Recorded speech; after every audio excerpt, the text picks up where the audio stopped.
नीले आसमान को चीरता हुआ एक विशाल और चमकता हुआ भंवर अचानक प्रकट होता है। इसके किनारों से सुनहरी लपटें निकल रही हैं जो पूरे ढोलकपुर की हवा में हलचल पैदा कर देती हैं। उस भंवर की ताकत इतनी जबरदस्त है कि नन्हा राजू सीधे हवा में खिंचने लगता है। वो घबराकर चिल्लाता है, भीम भैया मुझे बचाइए। भीम पूरी ताकत से दौड़कर हवा में छलांग लगाता है। उसका हाथ राजू की हथेली की ओर बढ़ता है और एक पल के लिए ऐसा लगता है जैसे पूरी दुनिया थम सी गई हो। लेकिन भीम के पकड़ने से पहले ही वो भंवर राजू को अपने अंदर समेट लेता है। पलक झपकते ही वो जादुई द्वार गायब हो जाता है और आसमान फिर से शांत हो जाता है। जहां से राजू गायब हुआ था वहां की मिट्टी पर एक प्राचीन घड़ी का चिन्ह अब भी धधक रहा है। ये निशान उन शक्तियों का सबूत है जिन्होंने राजू को भविष्य की ओर खींच लिया है।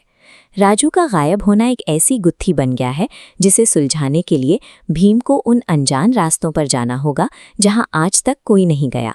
भीम, चुटकी और जग्गू उस चमकते निशान के पास जमा होते हैं और अपने दोस्त को बचाने के लिए उसी जादुई रास्ते में कूदने का फैसला करते हैं।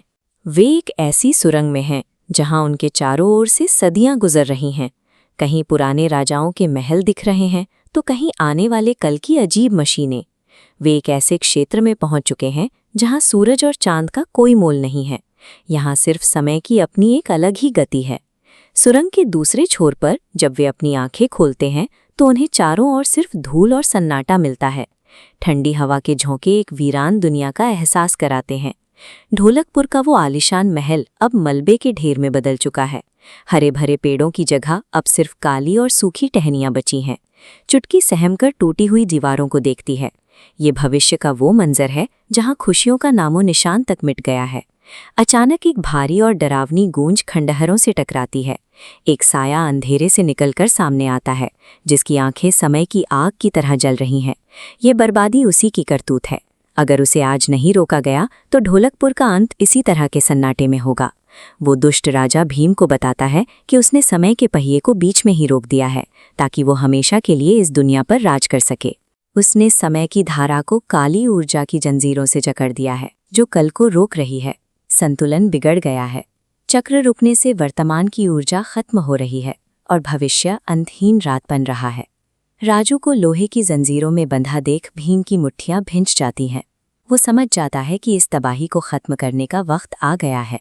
खलनायक की सारी ताकत उस पत्थर में छिपी है जो समय के इस पहिए को रोके हुए है। उस पत्थर का टूटना ही राजू और भविष्य की आज़ादी है। भीम और इस जादुई योद्धा के बीच जंग छिड़ जाती है। हर प्रहार के साथ समय का प्रवाह बदलने लगता है। भीम का मुक्का जैसे ही आगे बढ़ता है आसपास की दीवारें समय में पीछे जाकर फिर से खड़ी होने लगती हैं। जग्गू और चुटकी मिलकर पत्थरों की बौछार कर देते हैं ताकि भीम को इस जादुई पत्थर तक पहुंचने का मौका मिल सके। भीम अपनी पूरी ताकत को एक जगह इकट्ठा करता है और सीधे उस पत्थर पर वार करता है जहां से काली ऊर्जा निकल रही है। एक भयानक आवाज के साथ वो पत्थर चकनाचूर हो जाता है। काली जंजीरें टूटती हैं और समय का रुका हुआ पहिया फिर से घूमने लगता है।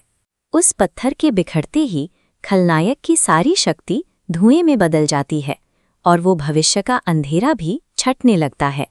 रोशनी का एक तेज धमाका होता है और भीम, राजू और बाकी सब वापस अपने पुराने ढोलकपुर के मैदान में पहुंच जाते हैं।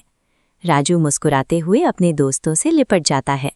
भीम अपने दोस्तों को समझाता है कि समय का पहिया अपनी मर्जी से चलता है और इसे जबरदस्ती मुट्ठी में कैद करने की कोशिश हमेशा भारी पड़ती है।